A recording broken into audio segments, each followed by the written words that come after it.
అబద్ధము నిన్ను ఎప్పుడైనా నువ్వు ఎవ్వరు అని అడిగేనా ఆ చిత్రమే గమనిస్తున్నా కొత్తగా నువ్వు విన్నది నీ పేరైనా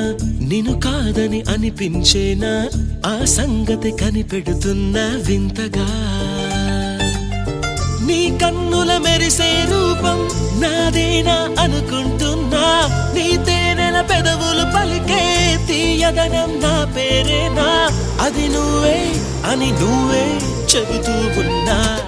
లా లా లా లా లా